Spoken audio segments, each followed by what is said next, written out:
안녕하세요. 해림서원에 오신 것을 환영합니다. 마이클 리브스 박사님의 기도하는 즐거움 네 번째 시간, 마지막 시간인데요.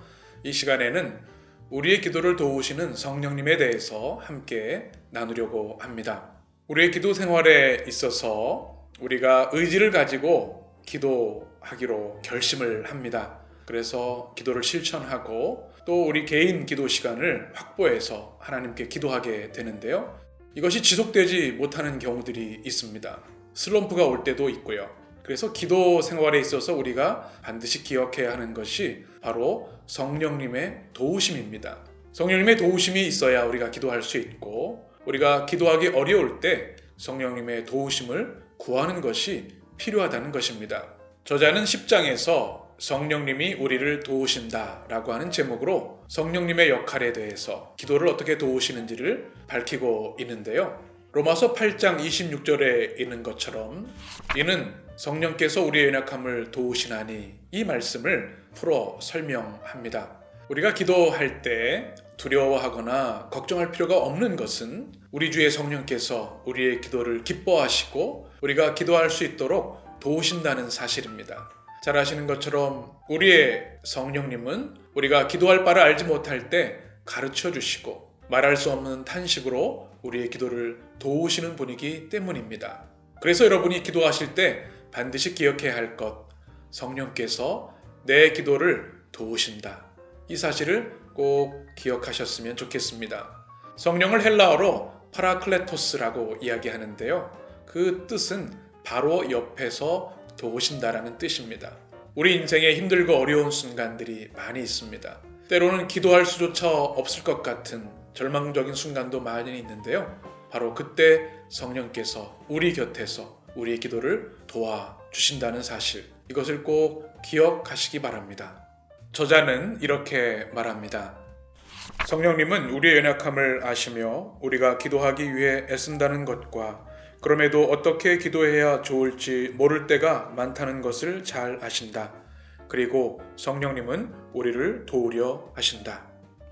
바로 성령님의 도우심 때문에 우리는 언제나 담대함으로 기도할 수 있게 되는 것이지요. 마이클 리브스 박사님은 성령님께서 어떻게 우리의 기도를 도우시는가 설명하면서 매우 중요한 한 가지 사실을 강조합니다. 바로 성령께서는 기도를 통해 우리가 그리스도를 닮아가게 한다는 것입니다. 성령님이 행하시는 또 다른 사역은 우리가 그리스도를 닮아가게 만드시는 일이다. 성령님은 우리가 하나님께 의존하면서 기도하도록 도우시며 우리를 성부와 성자 하나님 사이의 교제 안으로 이끌어 가신다. 이를 통해 우리가 하나님의 생명과 그분의 목적에 참여하도록 인도하신다.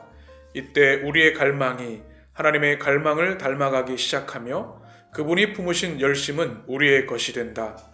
그럼으로써 우리는 자신의 백성과 세상을 향한 하나님의 사랑과 긍휼에 동참하기 시작한다. 결과적으로 우리는 세상을 위한 중보자와 제사장이 되며 늘 우리를 위해 중보하시는 위대한 대제사장이신 예수님의 모습을 닮아간다. 성령님은 바로 이런 측면에서 우리가 그리스도를 닮아가도록 만들기 위해 역사하신다.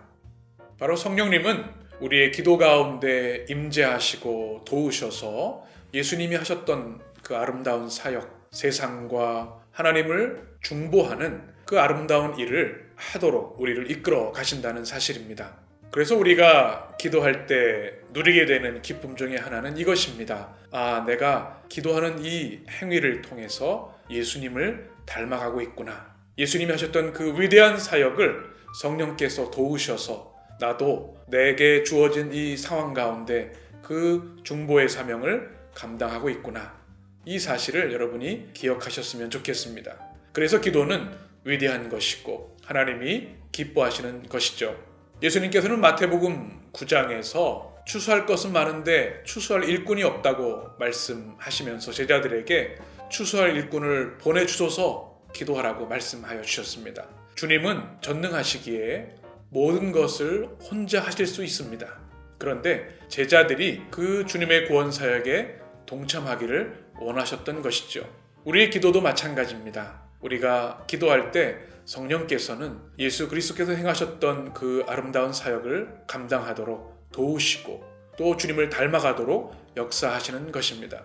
그래서 기도 생활이 깊은 사람들은 예수님을 닮아갈 수밖에 없는 것이죠. 마이클 리브스 박사님은 성령의 또 하나 매우 중요한 사역에 대해서 소개하고 있습니다. 우리가 성령을 의지하여 기도할 때 주님의 교회, 공동체를 하나 되게 하신다는 사실입니다. 우리는 하나님의 백성으로 개인의 기도 시간을 통해 기도하기도 하고요. 공동체의 기도에 참여하기도 합니다. 때로 모여서 함께 뜨겁게 기도하기도 하고 흩어져 있지만 한 마음으로 연합하여 기도하기도 하는데요. 바로 그때 성령께서 멀리 떨어져 있는 우리들을, 흩어져 있는 우리들을 하나 되게 하신다는 사실입니다. 저자는 이것을 설명하면서 기도할 때 경계해야 할 것과 우리가 지향해야 할 것을 이렇게 설명합니다. 우리의 기도는 일종의 형식이 되어 자신의 신앙을 과시하는 수단으로 변질될 수도 있다. 그러나 다른 한편으로는 성도의 연합을 놀라운 방식으로 북돋우는 방편이 될 수 있다.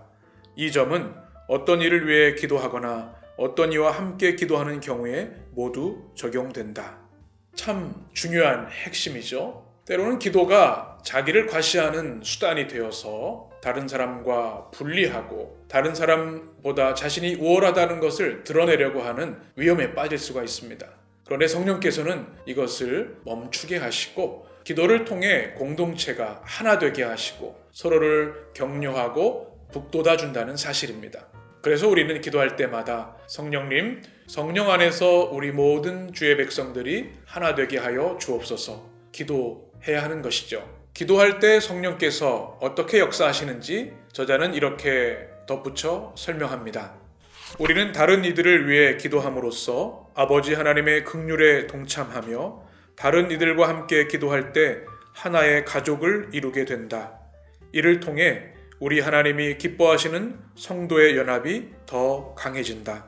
우리의 기도는 우리 자신을 위한 기도에 머무르지 않고 다른 지체들을 위한 기도로 확장되어야 하는데요. 우리가 기도할 때 성령께서는 다른 사람을 위해 기도할 때 그를 향한 하나님의 긍휼을 경험하게 하신다는 거죠. 그래서 더욱더 사랑하고 하나 되게 하시는 것입니다. 참으로 힘들고 어려운 시대를 살고 있는데요. 바로 이렇게 성령 안에서 기도할 때 성령께서 우리를 더 강력한 믿음의 공동체로 연합하게 하시고 하나 되게 하신다는 사실, 우리가 더욱더 깨어 기도해야 할 가장 중요한 이유라고 생각됩니다.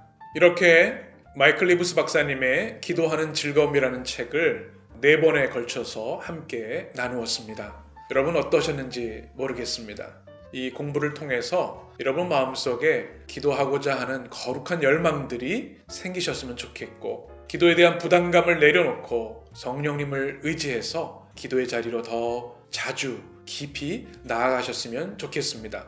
제가 이 책을 읽고 여러분과 나누면서 느꼈던 가장 큰 감동은 저자인 마이클 리브스 박사님이 뜨거운 마음으로 이 책을 썼다는 사실입니다.